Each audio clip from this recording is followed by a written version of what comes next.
প্রথমত আমি গতকাল নিউজ থেকে জানতে পারি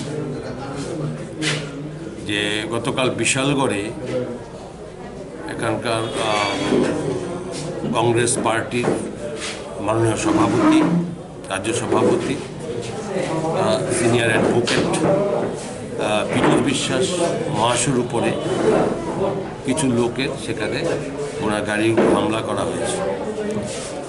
তো স্বাভাবিকভাবে এই ঘটনার সঙ্গে সঙ্গে আমি দেখেছি আমাদের মাননীয় মুখ্যমন্ত্রী উনি এটার সম্পর্কে যথেষ্ট নিন্দা জানিয়েছেন এবং সঙ্গে সঙ্গে পুলিশকে নির্দেশ দিয়েছেন যাতে এর সঙ্গে জড়িত যারা দুষ্কৃতিকারী তাদের বিরুদ্ধে যাতে অবিলম্বে কঠোর সিদ্ধান্ত নেওয়া হয়। মাননীয়া আমাদের সাংসদ প্রতিমা ভৌমিক মহোদয়া এই খবরের সঙ্গে সঙ্গে উনি ছুটে গেছেন হসপিটালে এবং পীযূষবাবুকে উনি দেখিয়েছেন, কথা বলেছেন। তো স্বাভাবিকভাবে আমিও এটা অবশ্যই নিন্দা করি। কে বা কাহারা করেছে সেটা পুলিশ দেখছে এবং যারাই করেছে এই ঘটনা নিশ্চয়ই ভালো নয়, এটা নিন্দনীয়। ব্যক্তিগতভাবে নিন্দা জানাচ্ছি এটা। এবং তার পরিপ্রেক্ষিতে আমি দেখলাম আবার যে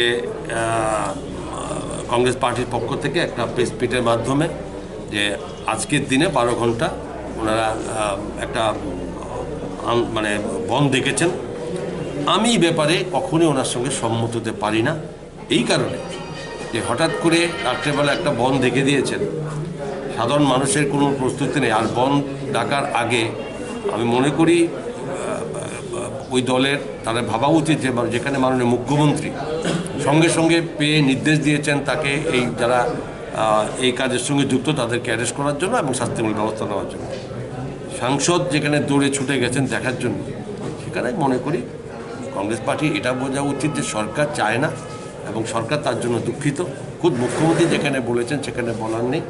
এবং এই সময়ে এই স্ট্রাইক ডাকাটা আমি কোনো মতেই সমর্থন করতে পারি না।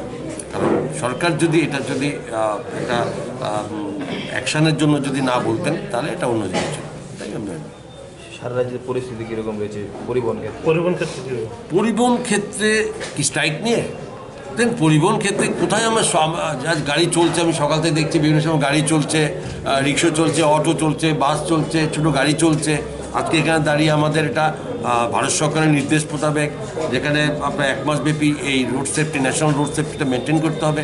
আমরা এসছি, এটা আগের প্রোগ্রাম ছিল এবং এটা তো এরকম নয় যে আমরা করতে না পারি, আমাদের এটা করতে হয়েছে। গাড়ি চলছে এবং আসলে স্ট্রাইকটা সম্পর্কে সারা রাজ্যের মানুষই জানতে পারেনি। আমি যদি হঠাৎ করে স্ট্রাইক ডেকে দেওয়া এটা কত বড় একটা যে মানুষের কাছে অসুবিধার মনে এটা আমার বক্তব্য।